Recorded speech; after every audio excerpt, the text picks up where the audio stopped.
ये आकाशवाणी है। राजा घर की कथा आज प्रस्तुत है श्री मनोज दास की मूल अंग्रेजी कहानी ऑपरेशन ब्राइट के उड़िया रेडियो नाट्य रूपांतर का हिंदी अनुवाद। तो सुनिए नाटक राजा घर की कथा।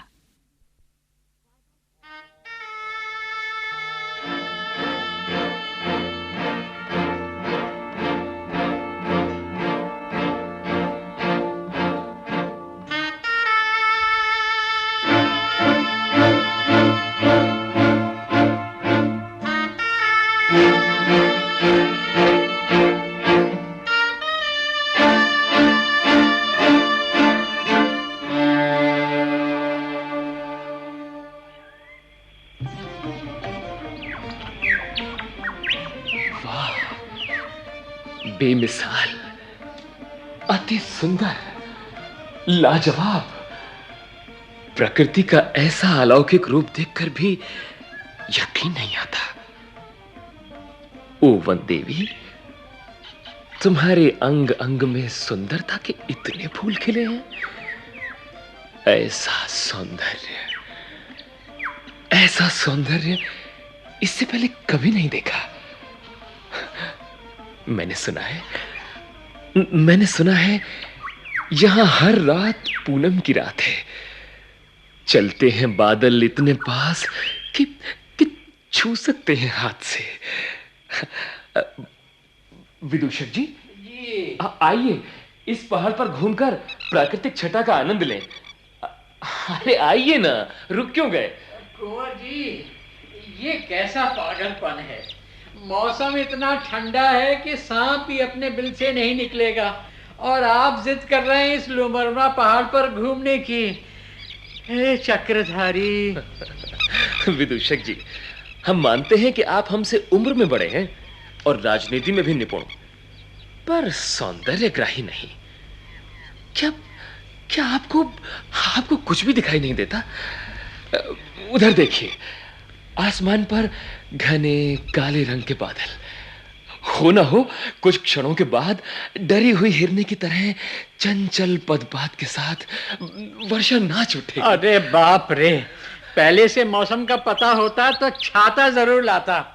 अगर आपका ऐसा इरादा था कि मुश्किल का सामना करना और पानी में भीगना, तो पहले क्यों नहीं बताया युवराज? शायद आपने कभी इतनी नजदीक से वर्षा नहीं देखी भी होगी तो महल की खिड़कियों से या अपने सोने के कमरे से, या सपने में देखी होगी।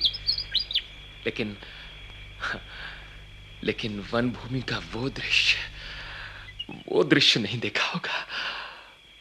वर्षा की बूंदों से भीगा प्रकृति का हर अंग, चिड़ियों की चहक के साथ झरनों की झरझर आवाज। रुक क्यों गए? कहते जाइए। मेंढकों की टर टर, सियारों की हुके हु, उल्लुओं की हुली हुली, और भीगे पत्थर पर चढ़ते चढ़ते घुटनों के बल गिरकर दांतों के टूटने में जो मजा है वो और कहाँ। किंतु आपको प्रकृति के इस शुद्ध और सरल रूप के अंदर छुपे सौंदर्य का आज तक पता नहीं चला है। जैसे ही निकलता है ये चांद, बिखर जाते हैं तारों के फूल इधर उधर। फिर भी उनके बागीचों की सूरजमुखी सच धज करती है इंतजार सुबह तक दरवाजे पर। ठीक है, फिर ऐसे सौंदर्य का आप पता लगाते रहिए। मैं यहाँ आराम कर रहा हूँ। जब आप इस पर्वत की परिक्रमा समाप्त कर लें तो मुझे बुला लीजिए। अच्छा ठीक है। लेकिन कुंवर जी, अरे इस थैले को छोड़कर कहाँ जा रहे हैं? इसे साथ ले जाइए। इसमें कॉफी का फ्लास्क, काजू, बिस्कुट, पान, सिगरेट और लाइटर है। बदकिस्मती से घुटने या कोहनी पर चोट लग जाए तो इसमें अचूक असली पीड़ाहारी तेल भी है। इन सब चीजों की कोई जरूरत नहीं होगी विदूषक जी। अच्छा, अब मैं चला। और हम यहाँ पत्थर पर बैठे फ्लास्क से कुछ कॉफी का सेवन करके आपके लौटने की राह देखते रहेंगे। हे चक्रधारी।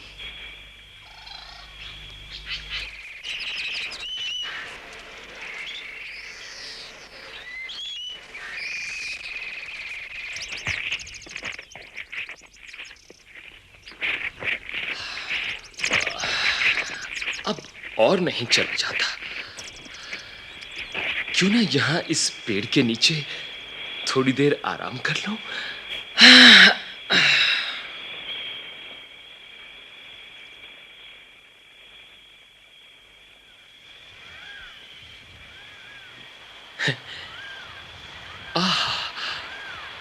वर्षा, आखिर तुम आ ही गई।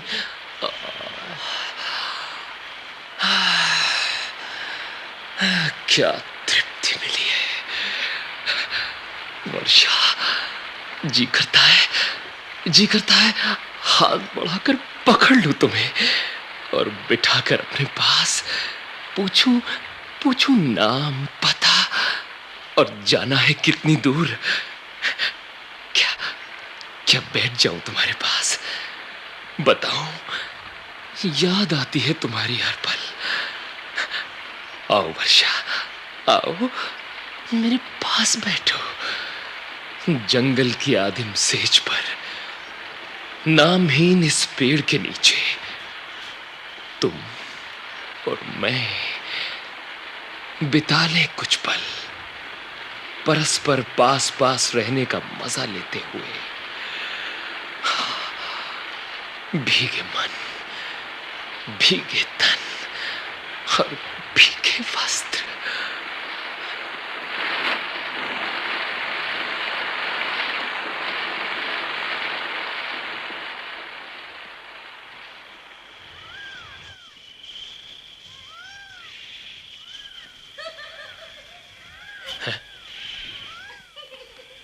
कौन? किसकी हंसी की लहर ये? कहां?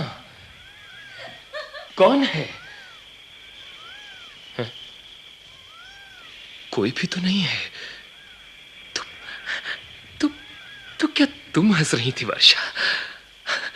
क्या ये जंगल जादूगर है? क्या यह सन्नाटे का भी स्वर है, रूप है? कौन है ये लास्यमयी वन मयूरी जिसने अपने कोमल चरणों के स्पर्श से इस वन भूमि के सन्नाटे में हलचल पैदा कर दी? देखो,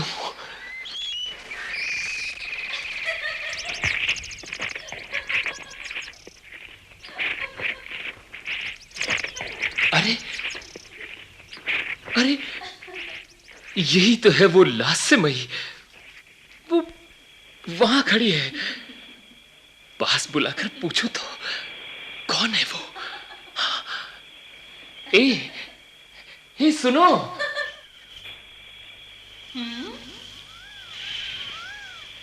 क्या बात है? कौन हो तुम?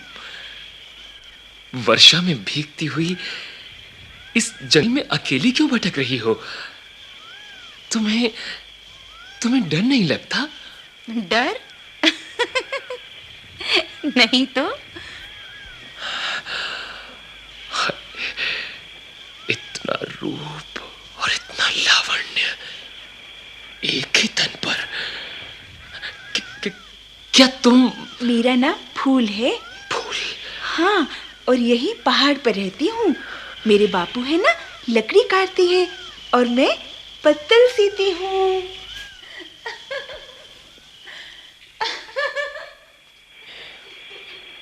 एक ही बन फूल में इतनी महक, इतना सौंदर्य। क्या सचमुच ये बन फूल बन में खिलकर बन में ही मुरझा जाते हैं? कोई भी इन्हें नहीं पहचानता। सिर्फ मन चली हवा में इनकी महक अलस भरी दोपहरी को पुलकित कर चली जाती है और भौरों के मन में गुंजन जगाकर। लेकिन फूल कहाँ है? किधर है? अभी तो मैं उससे कुछ पूछ रहा था और वो बता रही थी। अजीब बात है, क्या मैं सपना देख रहा था? अरे ये बादल भी नहीं बरस रहा। ये कहां गई, ये कहां गई वर्षा? हाँ, उसके बदले सुनहरी कोमल धूप बिखरी हुई है सारे पहाड़ पर।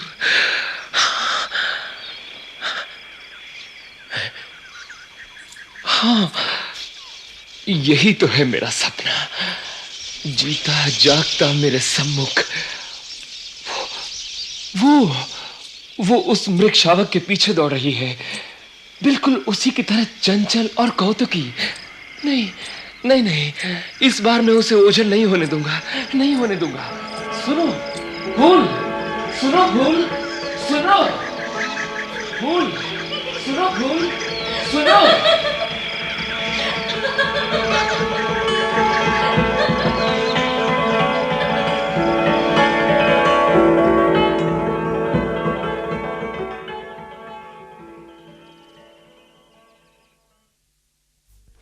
उफ, बेवकूफ, यहां सब के सब बेवकूफ हैं। राजा, प्रजा, पात्र, मंत्री, अमात्य, सामंत, परिषद, सब के सब नालायक हैं। चारों तरफ अपमृत्यु, भुखमरी, अकाल, बाढ़, आंधी, तूफान, महामारी फैल रही है। दिन प्रतिदिन जरूरत की चीजों की कीमतों का बढ़ना, चीजों की कमी, दुर्घटनाएं, दहेज के कारण बहु हत्याएं, मार काट, लूट, डकैतियां, बलात्कार, धरना, घेराव। नहीं नहीं, ये सब अब नहीं सहा जाता। आखिर सहने की भी कोई सीमा होती है। कब तक ये मनमानी चलेगी? कुछ न कुछ तो करना ही होगा। सेनापति जी, जान पड़ता है कि आप बहुत उत्तेजित हैं। महामंत्री जी, ना ना ना ना सेनापति जी, उत्तेजना से रक्तचाप बढ़ जाता है। अपने तजर्बे से बता रहा हूं। देखिए, आप शांत हो जाइए। राष्ट्र अपने रास्ते पर चल रहा है और आप अपना रास्ता साफ रखिए, फिर चिंता की कोई बात नहीं है। महामंत्री जी, सुना है कि राजधानी की सीमा पर जो मैखाना खुला है, उसके लिए आपने सिफारिश की थी। जी। ये तो आप जानते ही हैं कि आबकारी विभाग ही राजस्व का सबसे बड़ा स्रोत है। भाई, मैखाने जितने अधिक होंगे, राजस्व उतना अधिक बढ़ेगा, और ये बढ़ा हुआ राजस्व जनता की भलाई के लिए खर्च किया जाएगा। इसी में राष्ट्र का स्वार्थ है। शायद आप नशाबंदी कमेटी के स्थायी सभापति हैं, है ना? ऐसा है सेनापति जी कि महामंत्री होने के नाते मुझे बहुत सारी जिम्मेदारियां उठानी पड़ती हैं। अब भाई, सभा, कमेटी, समिति, सम्मेलन, अब कब तक और कहां तक इनका हिसाब रखूं?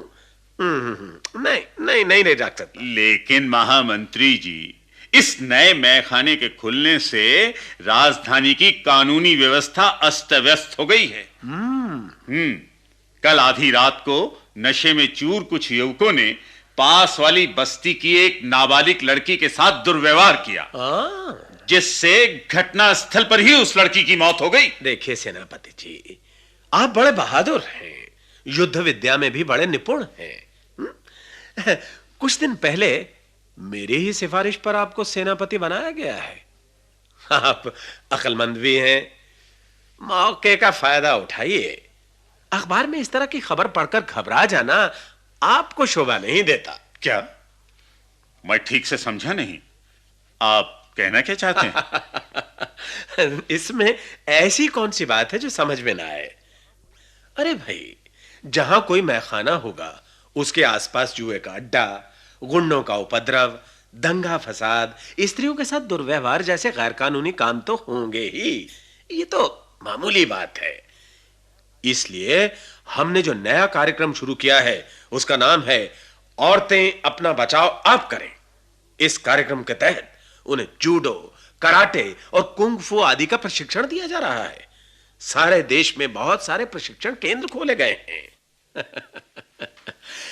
सेनापति जी, आप चाहें तो इस अर्धसामरिक नए विभाग की जिम्मेदारी ले सकते हैं। महामंत्री जी। आहिस्ता, महाराज पधार रहे हैं। होशियार, महाराज श्री श्री श्री लुवर्मा अधिपति दरबार में पधार रहे हैं।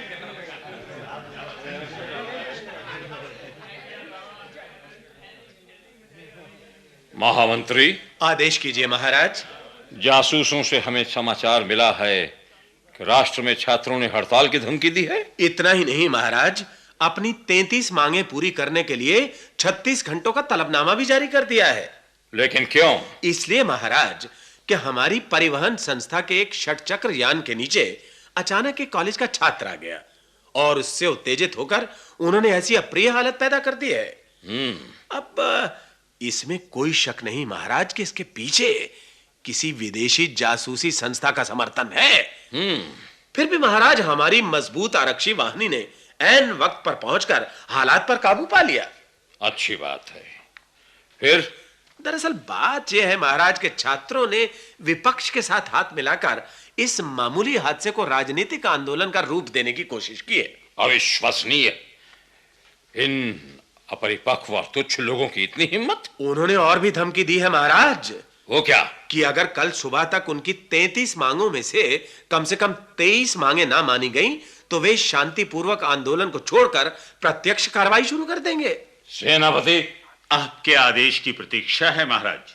ठीक है, कठोरता के साथ आंदोलन का मुकाबला करो। आप बेफिक्र रहिए महाराज, मेरे इंतजाम में जरा भी गलती नहीं होगी। ठीक है, जाओ। जो आज्ञा। हाँ, तो महामंत्री जी, कुंवर जी की क्या खबर है? कुंवर जी मेरा मतलब है कि युवराज लुवर्मा पहाड़ पर घूमने गए हैं महाराज। उनका ऐसा कोई कार्यक्रम तो था नहीं? था तो नहीं, किंतु महाराज पहले से ऐसा एक क्लैरिफिकेशन है कि युवराज जहां चाहे जब चाहे जा सकते हैं। फिर भी जासूसों से पता लगवाओ। महाराज विदूषक जी युवराज के साथ हैं, घबराने की कोई बात नहीं। ठीक है, आज का दरबार यही समाप्त किया जाए।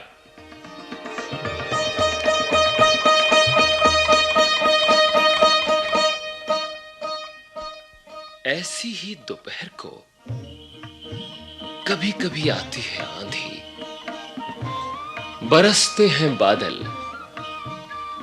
फिर छा जाता है अंधेरा चहुं ओर।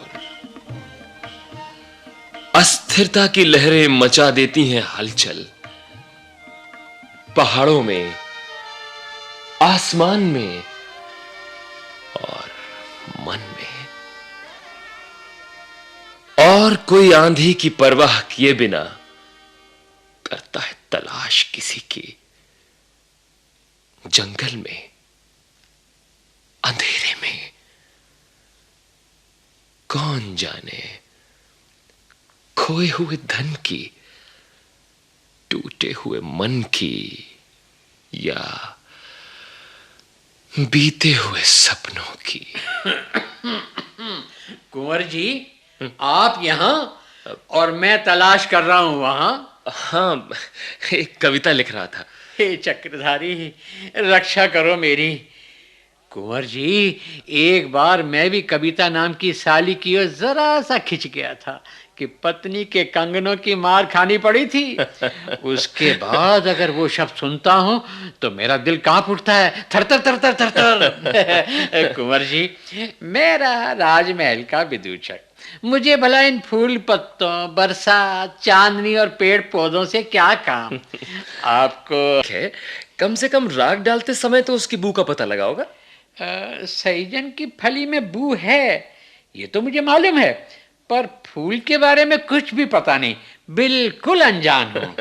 लेकिन बात करने में तो आपकी मिसाल नहीं। कुंवर जी, उधर राजोद्यान में इतने फूल खिले हैं, तो आप यहाँ सूने मैदान में क्यों बैठे हैं?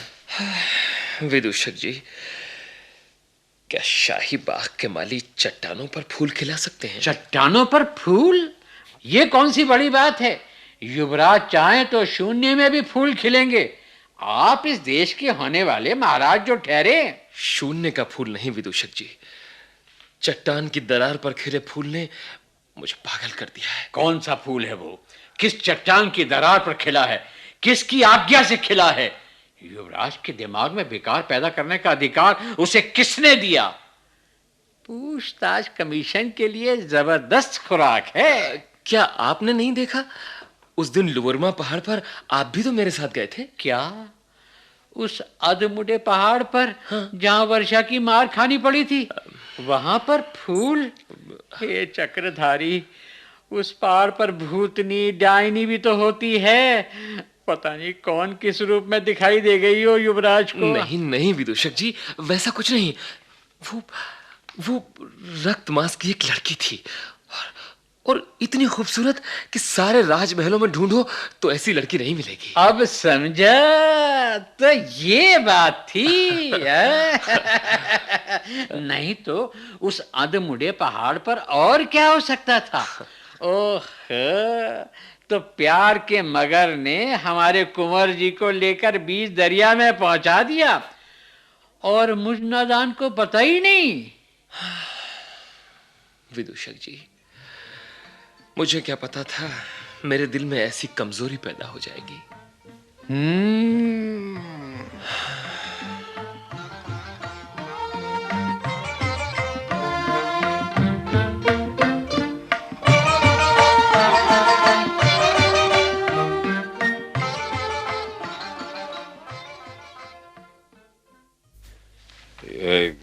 महामंत्री, ये क्या है? श्रीमान महाराज, यहाँ दस्तखत कर दीजिए, जिससे श्री अंग को कोई तकलीफ ना हो। इस फाइल में क्या क्या दिखाया गया है? ऐसी कोई खास बात तो नहीं, पर महामंत्री, बताता हूँ हुजूर, बताता हूँ। महाराज, ये तो आपको ज्ञात ही होगा कि हमारी राष्ट्रीय वनीकरण योजना के अंतर्गत इस बार पहाड़ के ऊपर रास्ते के दोनों तरफ और नदी के किनारे चीड़, कुरंज, कुचिला, यूकलिप्टस जैसे कल्याणकारी पेड़ रोपे जाने वाले हैं। हाँ, पर इस कार्य में अड़चन क्या है? महाराज, हमें खबर मिली है कि पिछले साल जिसे हमने कॉन्ट्रैक्ट दिया था, उसकी भाव मूर्ति कुछ मैली हो गई है। इसलिए महाराज, इस साल का कॉन्ट्रैक्ट और किसी स्पेशल क्लास कॉन्ट्रैक्टर को दिए जाने के लिए हुजूर से मंजूरी की प्रार्थना की गई है। कौन है वो? ठेका लेने से पहले उसने अपना शेयर जमा करा दिया है? महाराज, वो बड़ा ही एफिशिएंट है। साल के शुरू में ही उसने सारी रकम जमा करा दी है। बहुत अच्छा, बहुत अच्छा। तो हम दस्तखत के साथ मंजूरी देते हैं। जो हुक्म सरकार। और कुछ? महाराज, एक फाइल और है। किस संबंध में? हमारी राजधानी के मुख्य हाट के बारे में हुजूर। मतलब? ऐसा है महाराज के राजधानी के मुख्य हाट में घूमते फिरते सांडों की बेईमानी और बदमाशी से खरीदारों को बड़ी परेशानी हो रही है। अब महाराज, ये सांड थैलों में से पत्ते वाली सब्जियां जबरदस्ती खींचकर खा जाते हैं।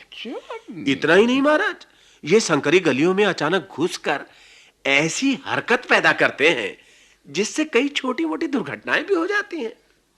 इसलिए हाट के अंदर सांडों के यातायात पर रोक लगाने के लिए एक अध्यादेश जारी करना निहायत जरूरी हो गया है महाराज। महाराज की मंजूरी के बाद इस अध्यादेश को तुरंत लागू कर दिया जाएगा। क्यों नहीं? समाज के खरीदारों की सुरक्षा का ख्याल रखना राष्ट्र का मुख्य कर्तव्य होता है। महाराज के हस्ताक्षर यहाँ, महाराज, हिज हाइनेस के ठीक ऊपर। हाँ, वही। बस महाराज, बस ठीक है। फिर? बस महाराज, वैसे और कोई जरूरी फाइल नहीं है। तो सेनापति और विदूषक को बुलाया। जी महाराज। छात्र आंदोलन की आखिरी स्थिति के बारे में सुनने के बाद हम कुछ आमोद प्रमोद की जरूरत महसूस कर सकते हैं। मैं यहाँ हाजिर हूँ महाराज। विदूषक, हुक्म कीजिए सरकार। हमें सुनने को मिला है कि युवराज अस्वस्थ है। बात क्या है? सब गड़बड़ है हुजूर। कुंवर जी खाने बैठते हैं पर आधा पेट भर भी नहीं खा पाते। सोते हैं पर पलकें बंद नहीं होती। प्रमोद भवन में जाकर बैठते तो हैं, पर नाचती हुई राज नर्तकी की ओर नजर उठाकर देखते तक नहीं। राज्य के होने वाले महाराज के लिए ऐसी उदासी और ऐसा अनमनापन चिंता की बात है महाराज। महाराज की जय हो। सुना सेनापति, सुना तुमने? युवराज बहुत ज्यादा अनमने और उदास हैं। हुजूर, प्रारंभिक पूछताछ से पता चला है कि हमारे युवराज के सारे अनमनेपन का कारण एक फूल है। एक फूल? सिर्फ एक फूल? क्या हमारे शाही बाग में युवराज की पसंद का कोई फूल नहीं खिलता? महाराज, कुंवर जी शाही बाग के फूल को नहीं तरसते। उन्हें अपने मन के उपवन के लिए रक्त मांस का एक फूल चाहिए महाराज। क्या मतलब? महाराज, असल में युवराज की उम्र अब विवाह के योग्य हो गई है। ओहो, तुम लोग कहना क्या चाहते हो सेनापति? गुस्ताखी माफ हो तो बताऊं हुजूर। हाँ, माफ कर दिया। अब बताओ। दरअसल महाराज, हमारे कुंवर जी लुवरमा पहाड़ देखने गए थे। वहां उन्हें एक खूबसूरत आदिवासी लड़की दिखाई दी। बस महाराज, तभी से युवराज उससे प्रेम करने लगे हैं। अच्छा, सच? मेरा बेटा प्रेम कर बैठा है, और वो भी पहली मुलाकात में। ये तो बड़ी खुशी की बात है सेनापति। इस शुभ समाचार को सुनकर हमें बहुत खुशी हुई है। हम तुम्हें 1000 मुद्राएं इनाम में देते हैं। महाराज, कुंवर जी के साथ उस रोज मैं भी था। कुंवर जी गिरे, मैं भी गिरा। कुंवर जी प्रेम के फंदे में गिरे और दुर्भाग्य से मैं ऊबड़ खाबड़ पत्थर पर गिरा। घुटने और कूहनियां छिल गए। मुझे बड़ा कष्ट हुआ महाराज। इसलिए इस इनाम में से मुझे भी कुछ हिस्सा मिलना चाहिए। लेकिन महाराज, युवराज की असली हालत के बारे में अब तक विदूषक या सेनापति जी ने कुछ भी नहीं बताया। शीघ्र कहो महाराज। सुंदरी कामनी की काम ज्वाला में जलते हुए कुंवर जी राजोद्यान के एक सुनसान लान पर अधलेटी हालत में पड़े हैं। अध खुली आंखों से सूने आसमान की ओर टकटकी लगाए देखते हुए बार बार लंबी सांस ले रहे हैं। क्या लंबी सांस ले रहे हैं? महाराज, राजवैद्य का कहना है ये प्रेम रोग का सामान्य लक्षण है। अच्छा, हाँ। ये तो बहुत अच्छी बात है। पहली मुलाकात में प्रेम और उसके बाद विवाह, ये तो हमारे कुल की पुश्तैनी परंपरा है। महाराज, कुंवर जी आपके असली वारिस हैं। उनकी इस कामयाबी को हर्षोल्लास के साथ मनाने के लिए प्रजाजन भी उतावले हैं महाराज। तुमने ठीक कहा सेनापति। अगर युवराज की कामयाबी पर मुझे गर्व है तो प्रजा को भी वैसा ही गर्व होना चाहिए। मेरा सुझाव है महाराज कि कुंवर जी के इस महान हृदय दान दिवस को राज्य के कोने कोने में प्रेम उत्सव के नाम से धूमधाम से मनाने का प्रबंध किया जाए। हाँ महामंत्री, इसके लिए जरूरी फाइल जल्दी पेश करो। जी महाराज। हाँ, तो विदूषक जी, जी, कुंवर जी की वो मानसी कन्या देखने में कैसी है? उसके बारे में और क्या क्या मालूम किया है? महाराज, युवराज जी के सौंदर्य बोध की तारीफ किए बिना मुझसे नहीं रह जाता। खूबसूरती में वो लड़की बेजोड़ है। हमें कुंवर जी का सौंदर्य बोध मालूम है, फिर भी हमारी राय है कि मेरी भी वही राय है महाराज। तुम क्या कहना चाहते हो? यही महाराज कि राज्य के 2 सौंदर्य विशेषज्ञों को जरूरी यंत्रों के साथ वहां भेजकर लड़की की जांच कर ली जाए। हाँ महाराज, जरूर जरूर भेजा जाए। फिर भी क्या? राजवधु बनने के लिए लड़की को सर्व सुरक्षा और परम रूपवती होना चाहिए। तो तुम जाओ महामंत्री, जितनी जल्द हो सके सौंदर्य विशेषज्ञों को वहां भेजने का प्रबंध करो। जो आज्ञा महाराज। हाँ, और फाइल जल्दी पेश करो। जी महाराज।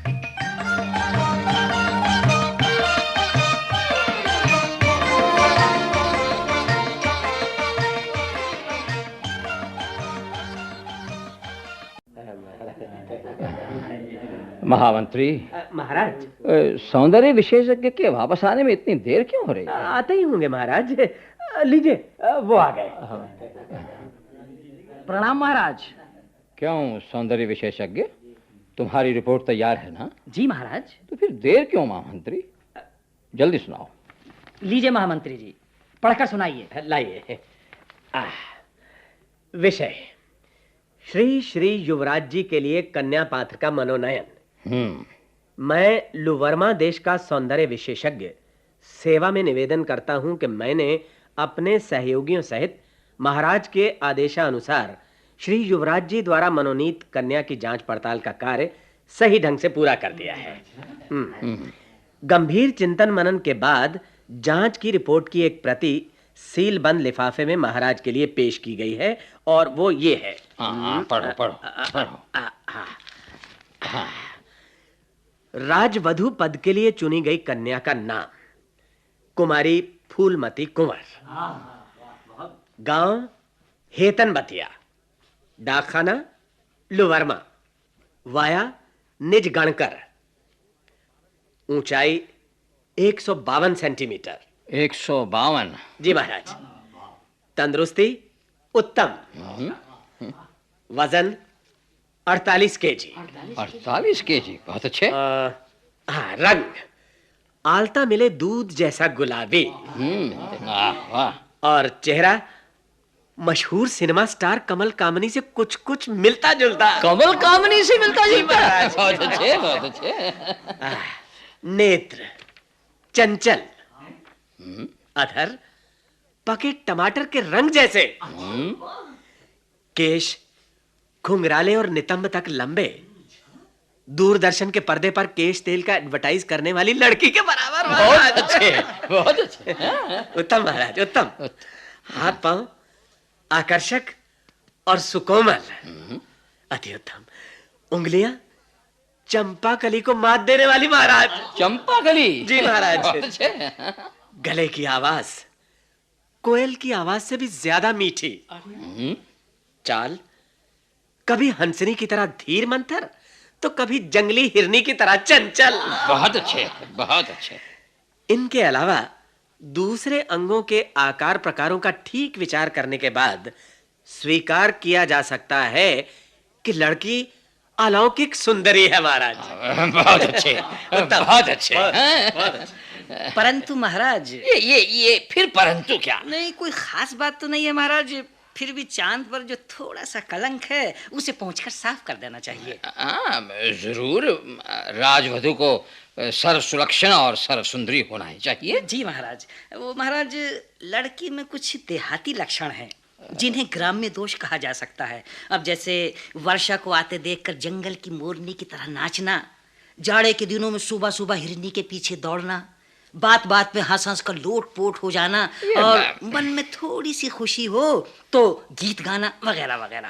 वैसे महाराज, ये त्रुटियां उचित प्रशिक्षण से दूर की जा सकती हैं। महामंत्री, महाराज इसका प्रबंध हो जाएगा महाराज। राज्य में ना मिले तो बाहर से, मतलब है कि विदेश से अच्छे और काबिल प्रशिक्षक बुलाए जाएंगे। होने वाली राजवधु को शाही अदाओं के साथ बोलचाल, चाल ढाल, रहन सहन आदि में राजकीयता लाने के लिए इंटेंसिव ट्रेनिंग दी जाएगी महाराज। और ट्रेनिंग पाकर जब जंगल का भालू साइकिल चला सकता है तो होने वाली युवरानी को शाही अदब कायदा सिखाना क्या इतना मुश्किल होगा महाराज?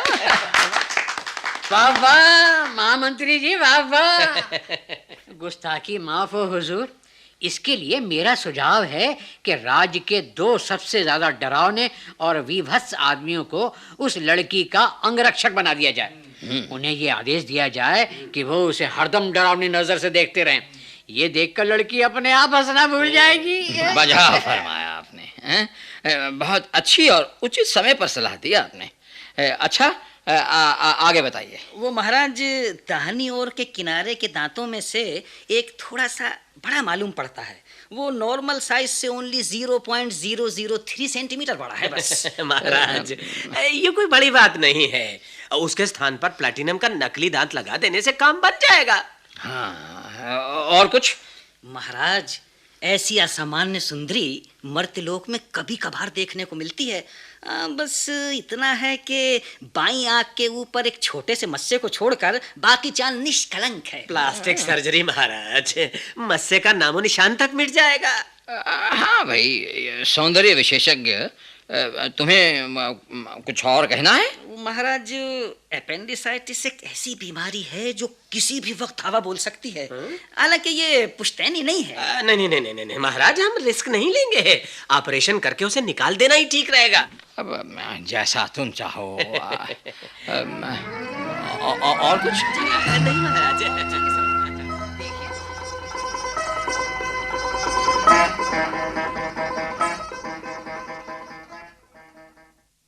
देखिए महामंत्री जी, सौंदर्य कमेटी की रिपोर्ट के अलावा आपने जिन छोटी मोटी त्रुटियों की तालिका में करंजिया से लेकर कैलिफोर्निया तक का परिवर्तन तथा संस्कारों के सरलीकृत उपायों का निर्धारण किया है, सचमुच इसका जवाब नहीं है। परंतु आपकी इस चक्रधारी योजना में सुझाव दिया गया है कि दांत आएगा राजस्थान से, मस्से का ऑपरेशन होगा मद्रास में और अपेंडिक्स निकालने जाना पड़ेगा दिल्ली।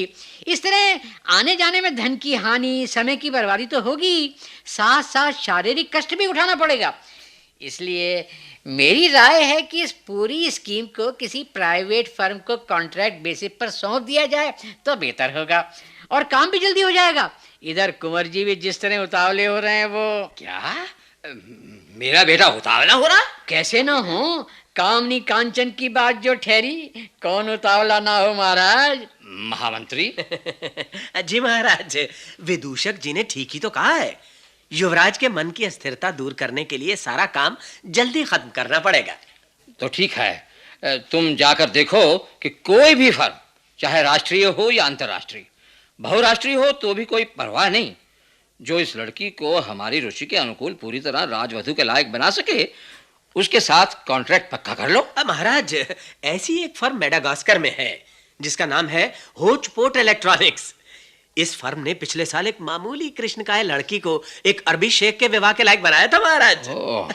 डॉक्टर होचिनसन उस फर्म के डायरेक्टर हैं और इस तरह के कामों में माहिर हैं। डॉक्टर होचिनसन? जी महाराज। बहुत खूब, बहुत खूब। उन्हें शीघ्र ही यहाँ बुलाने का प्रबंध करो। जो आज्ञा महाराज। अब हम युवराज से मिलना चाहते हैं। जी महाराज।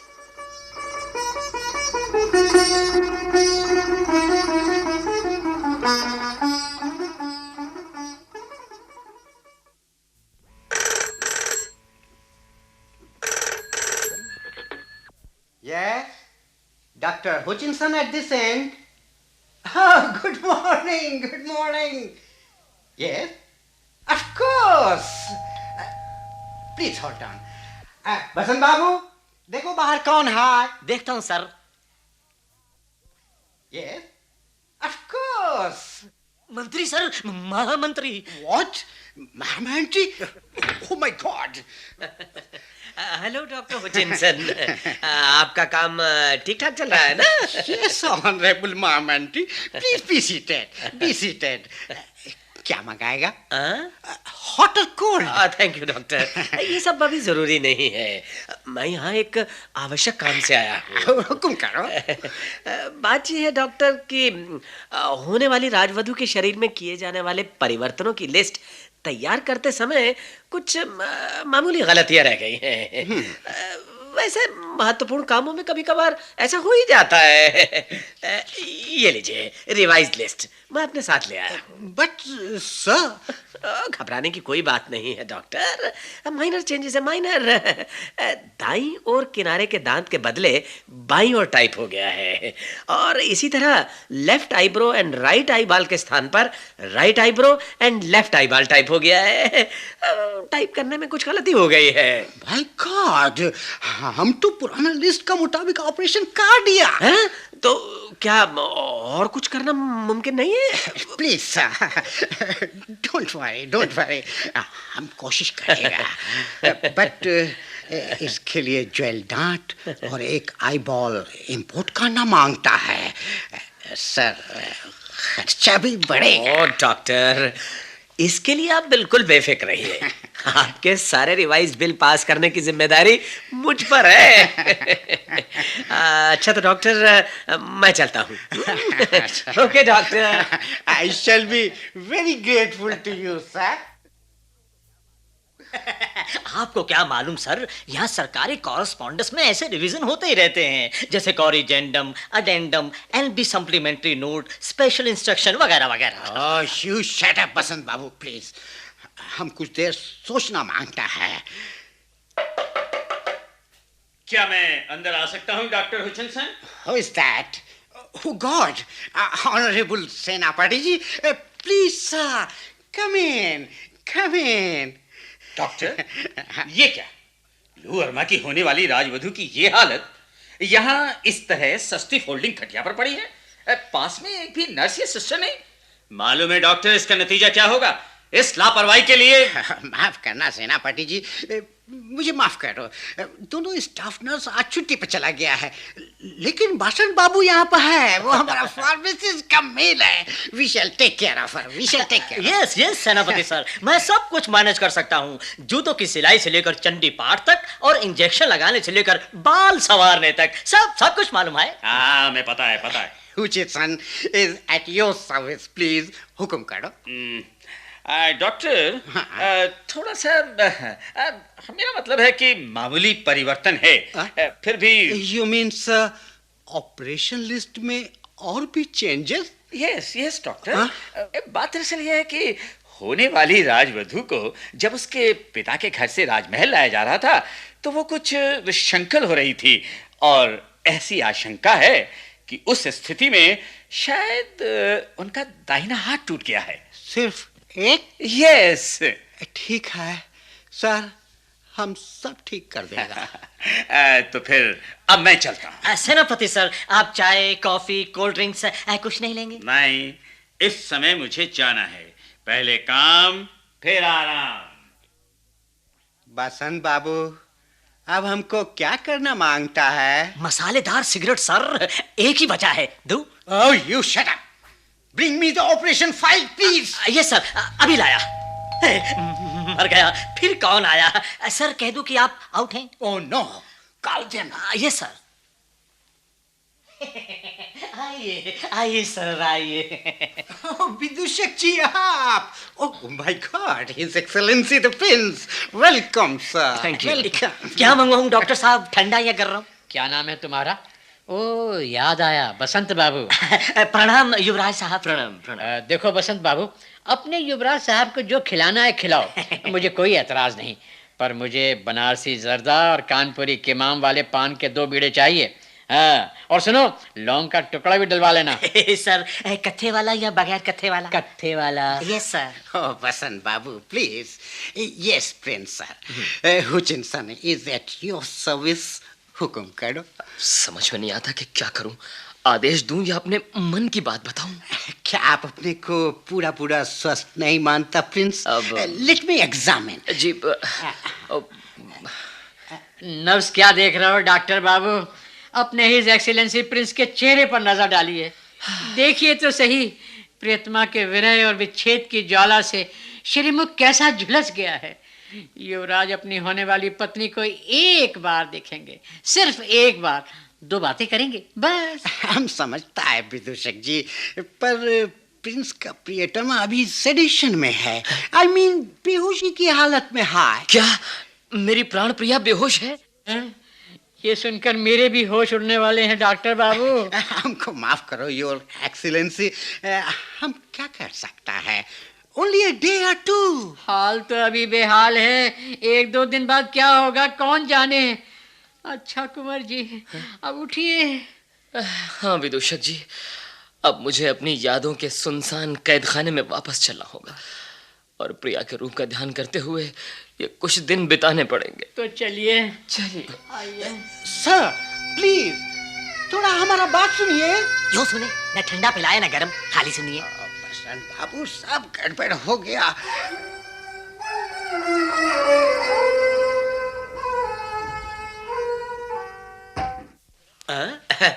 सेनापति, तुम यहाँ इस समय? हाँ, मैं सोच रहा था लू वर्मा नर्सिंग होम में महामंत्री शायद कुछ देर और रुकेंगे। मैं नहीं तो नर्सिंग होम में मुझे क्या काम? हाँ, क्यों ना हो, क्यों ना हो।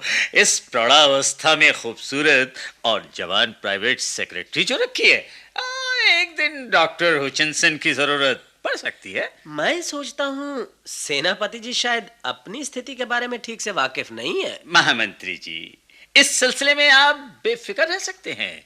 आपने अपनी सेक्रेटरी के साथ बातचीत में मग्न होकर जो डिक्टेशन दिया है, उसी का नतीजा है कि लेफ्ट आई ब्रो और राइट आई बॉल की जगह राइट आई ब्रो और लेफ्ट आई बॉल टाइप हुआ है।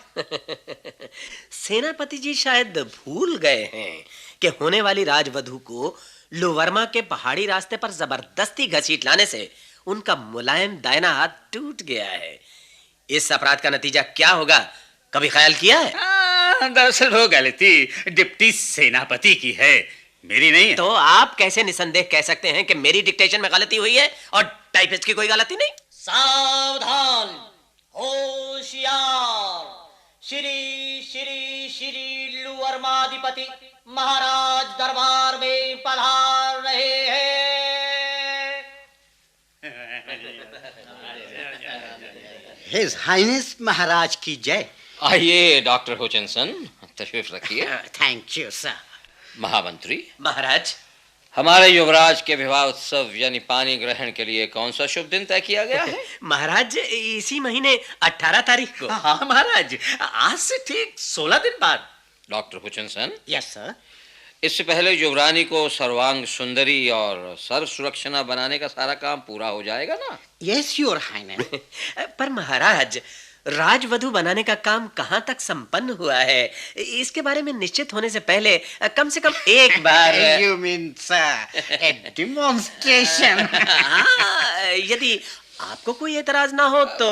पर युवरानी तो अभी नर्सिंग होम में है। नो नो नो, हम उनको अपना साथ लाया है। श्रीमान महाराज की आज्ञा हो तो हम उनको पेश करेगा।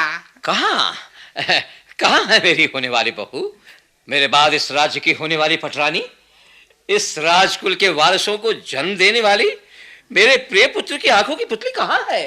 अभी पेश करता है सर, अभी पेश करता है।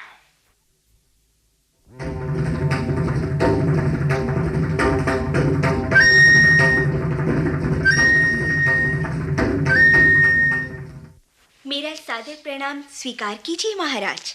मैं आशीर्वाद देता हूँ बेटी, तुम सदा सौभाग्यवती रहो। आदरणीय महामंत्री और सेनापति जी को भी मेरा सादर प्रणाम है। अति सुंदर। वाह बेटी, मुझे अपनी आंखों पर विश्वास नहीं होता। तुम अपने को पूरी तरह तंदुरुस्त महसूस कर रही हो ना? महाराज के आशीर्वाद से मैं बिल्कुल तंदुरुस्त और प्रसन्न हूँ। यदि महाराज की पद सेवा का अवसर प्राप्त कर सकूं, तो अपने को परम सौभाग्यवती समझूंगी। धन्य हो गया मैं, धन्य हो गया। महाराज, गले में क्या मिठास है। वाह वाह वाह वाह वाह, चाल में कितनी शालीनता है। अब हमको जाना मांगता है योर हाइनेस, अभी और काम करना बाकी है। I shall make her more perfect. आइए होने वाली युवरानी साहबा, आइए आइए।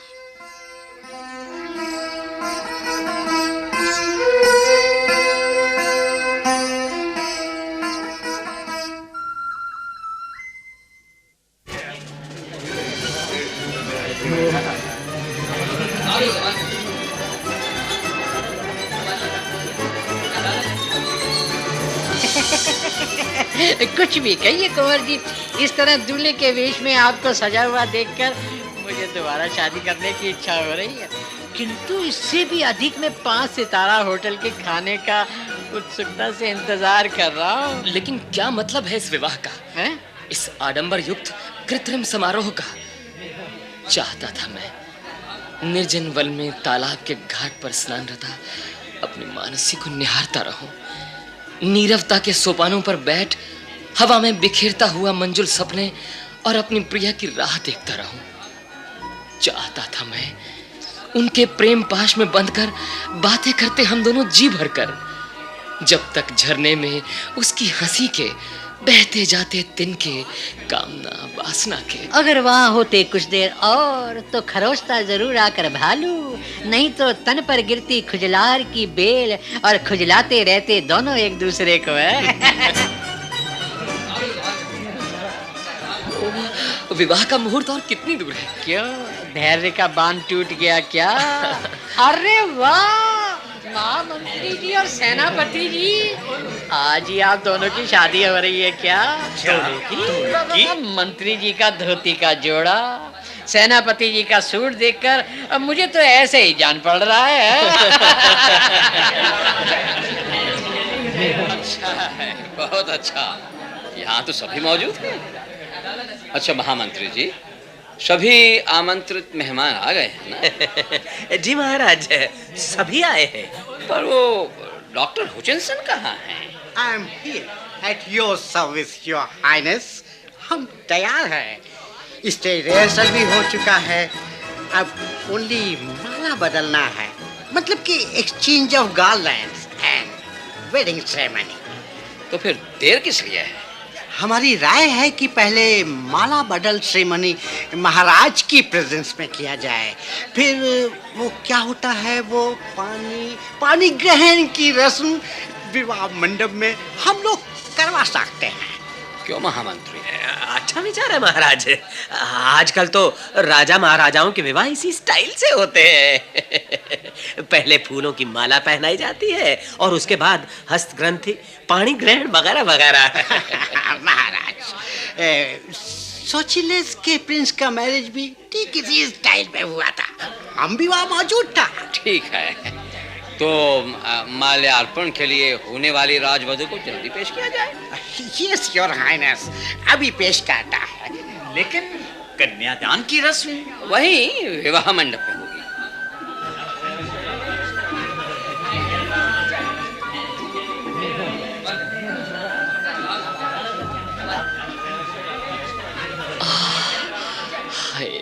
कुंवर जी, घबराना मत, उधर देखिए, वरमाला हाथ में लिए युवरानी किस तरह चली आ रही है। आहा, क्या चाल है, कैसी शान है।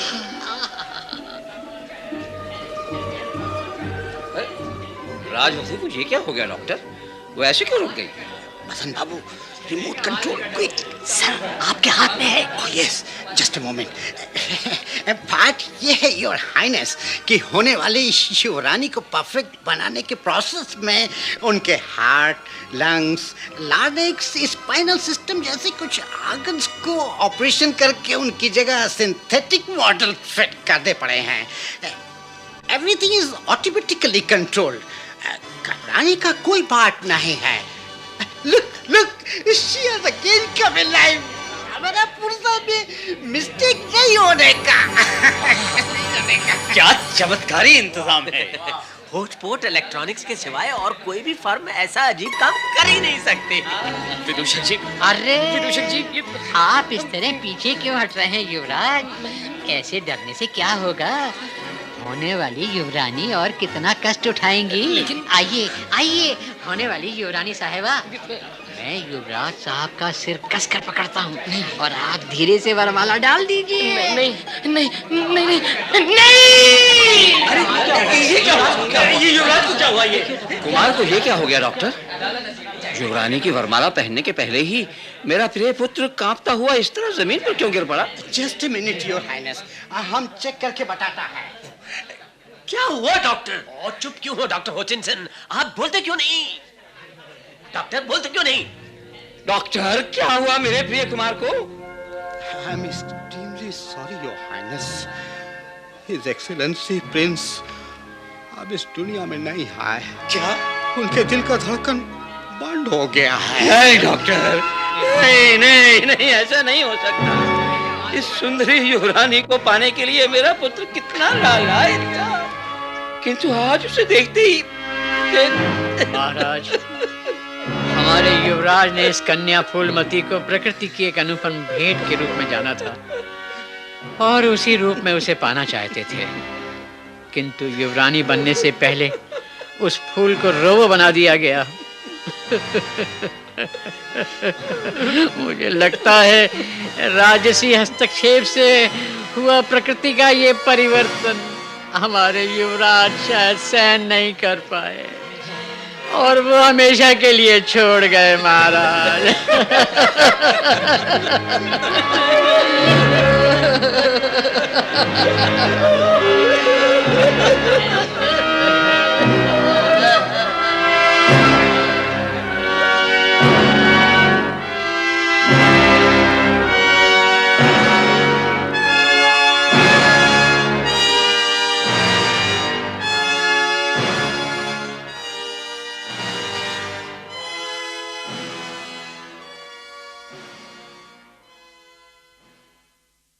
राजा घर की कथा।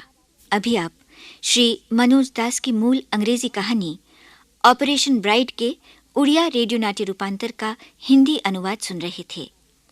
अनुवादक थे श्री बैरागी चरण मिश्र। नाटक के निर्देशक थे सुदर्शन कुमार।